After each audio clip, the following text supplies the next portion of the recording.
So if by chance it happens to work, I want to hear what you feel about it, and then we will know whether or not to put it in the show for real. Here comes the first one. Wow. Gotta get focused. Focus.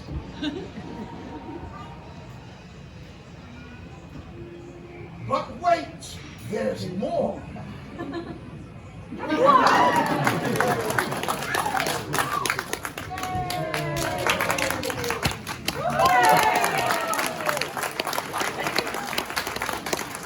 That was nothing. You should see how I put on my pants. You know that one leg at a time thing? That's for amateurs. Real men get a stepladder, a mini trampoline, and some truly motivated aim. Add in a jar of mayonnaise, it gets weird. I'll tell you about my favorite moment that ever happened with that trick. I'm getting up into the handstand. Now at that point, I do have to think about what I'm doing. There's a 5-year-old boy down front. He said really loud to his mother, and the whole crowd hears him. He goes, "But mommy, mommy, he's an old man." And I'm like, old guys rock. We just rock slower. And often in chairs. Let's try this one. Hey. Extra news. We'll try this one. We'll try this one.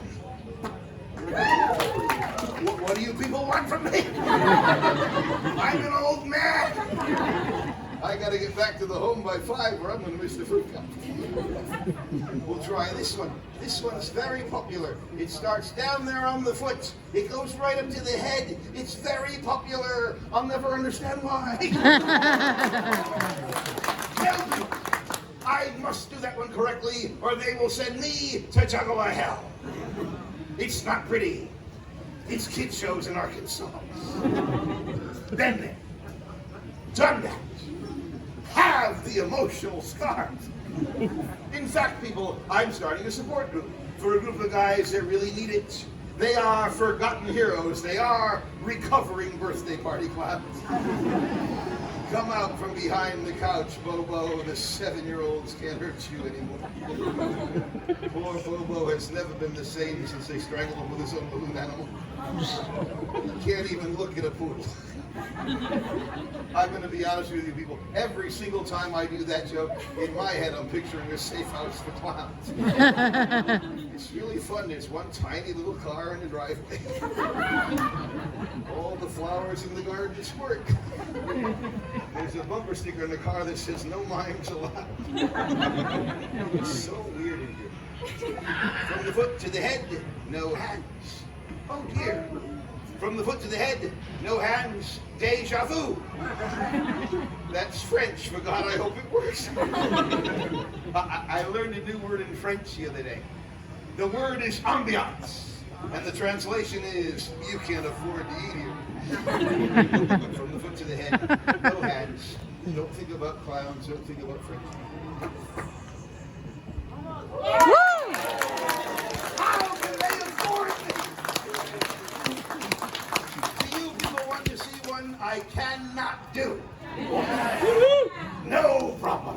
I got 1 million of them. Yeah. Oh. Wow.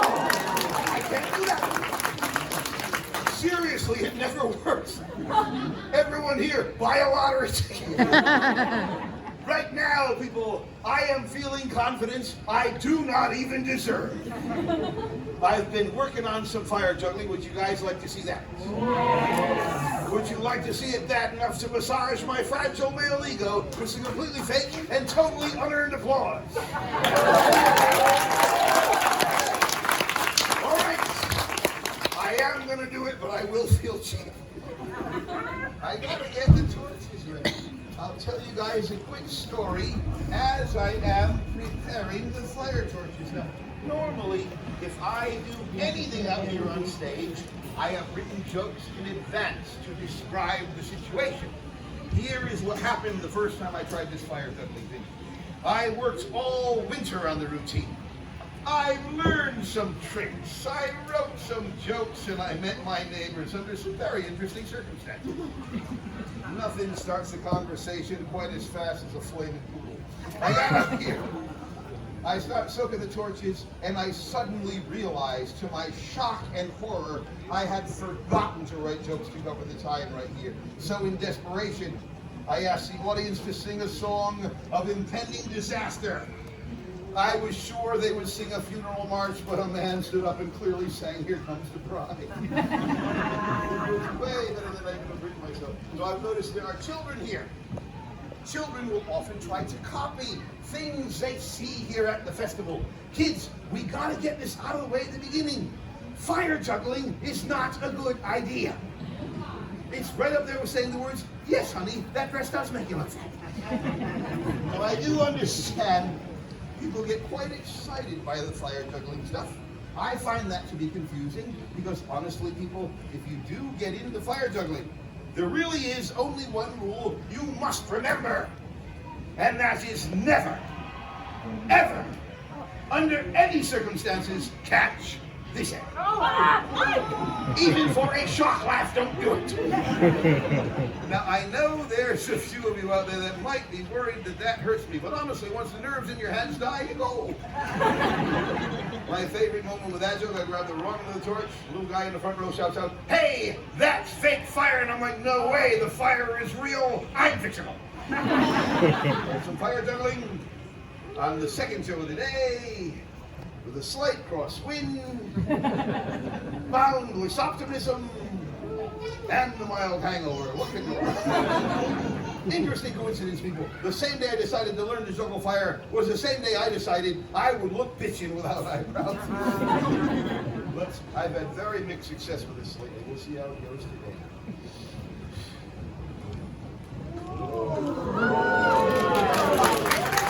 I get dressed too!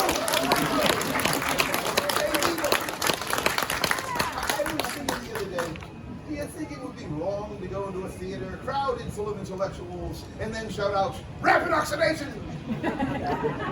Some jokes you only do in college. But what you're looking at right here are single turns. In your wildest imagination, can you think of anything more exciting than single turns? Double turns. Suppress yours. I will see you in hell. We'll see how it goes. Double turns would look like this. Wow!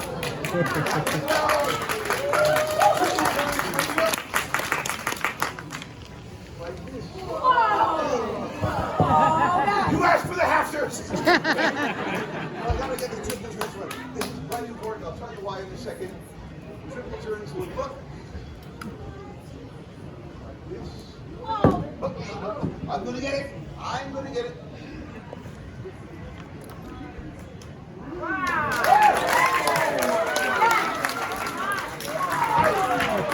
high throw is the most important part. The high throw, the genuine fear.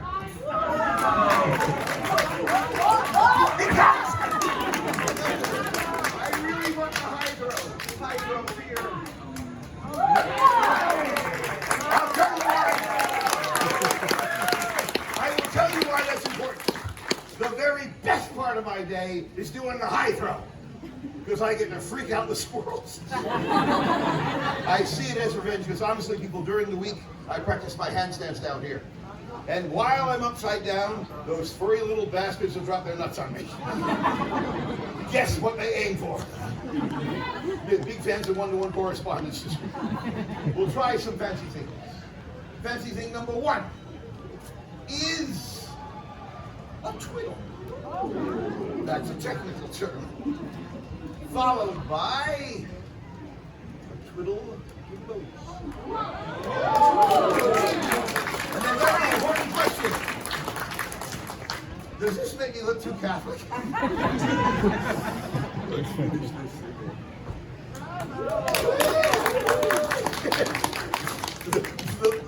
the formerly flaming torch. Oh, the ridiculous fear. This is my my second show today. However, I have been at this festival now for many years. I'm going to be honest with you. When I first started performing at this festival, I met little girls that were riding around in strollers. These days, they're coming back out here and they're pushing their own strollers, and I feel pretty well broken in. So for my own records, I need to know something. How many people here right now are in fact seeing me for the first time? Wonderful. How many people seeing me for the last time? Wonderful. How many of you absolutely categorically refuse to raise your hands no matter what the question is? The kids are like, we sense a trap. What I'm going to do to continue is I will now defy the very laws of death, gravity, and common sense. Not to mention my insurance company and the advice of my mommy. That's a joke, people. I don't have any insurance. That stuff is for pessimists. Yes, it goes. I got it! I got it! I got it! I got it! But wait! There's more.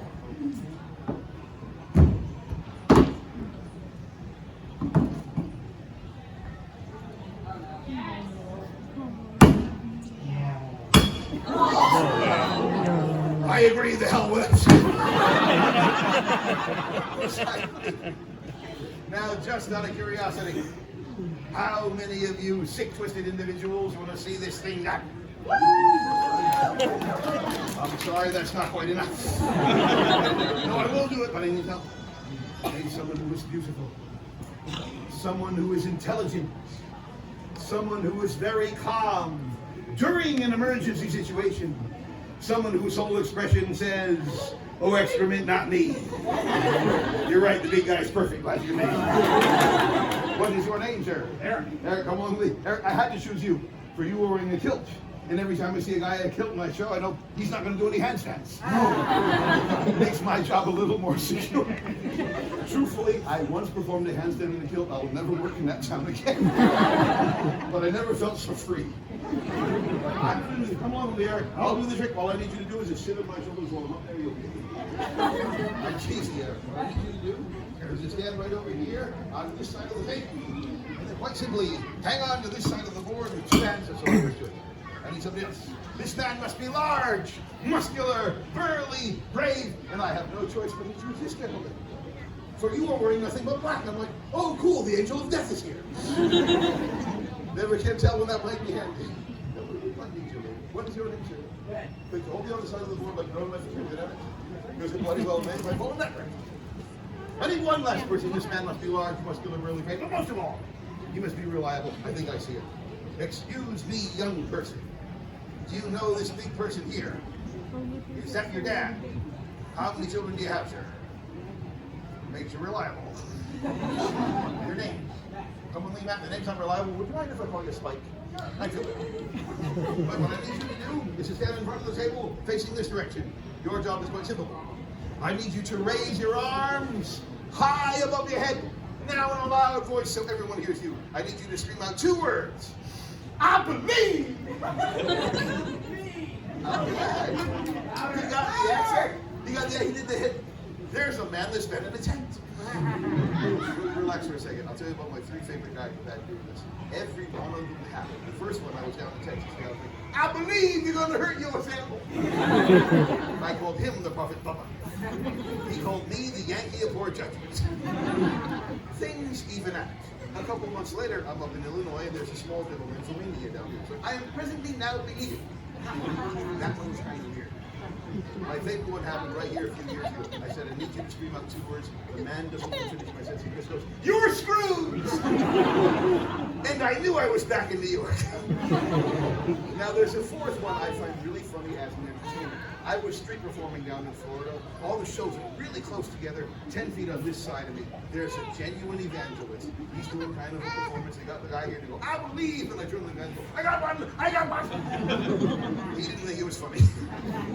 Hold the board firmly. We want to keep it exactly in the middle. Let's move it towards the center. Hands in the air, Spike, as high as you can get them. Make a fist here and a fist here. That way, if I fall, you punch me right in the head. You see, it helps if I'm unconscious before I hit the ground. It relaxes the muscles and I don't feel it. I'm going to hop up here. Don't let me walk in your fingers. Miss the fingers. Maybe back up a little bit, Miss Mike. Miss the fingers. Now then. I need one of you gentlemen on the side so they go. Doesn't matter, either one, just one side, let it go. Just let go to the other side. Thank you very much, all you gentlemen on the sides. Run for your lives. I'm serious, go back to your seats, I have no insurance. Spike, you stay right where you are. No matter how much I spit when I talk, you tell me. I'll give you some information, Spike. I was not looking for a reliable man, I was looking for anyone wearing a hat. Now, Spike, I am going to look over your hat. This part's critical. Look up here. When I look, I need you to do 2 giant steps in that direction, right over there, and get ready to catch me. Stop laughing, I mean it. Wow, leave me up here, I tell you what, right about. Oh my God.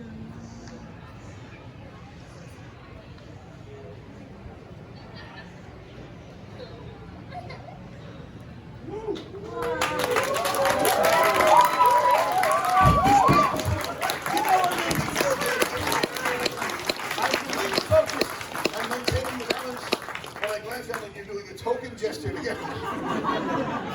Thank you very much. May all your children be more naked.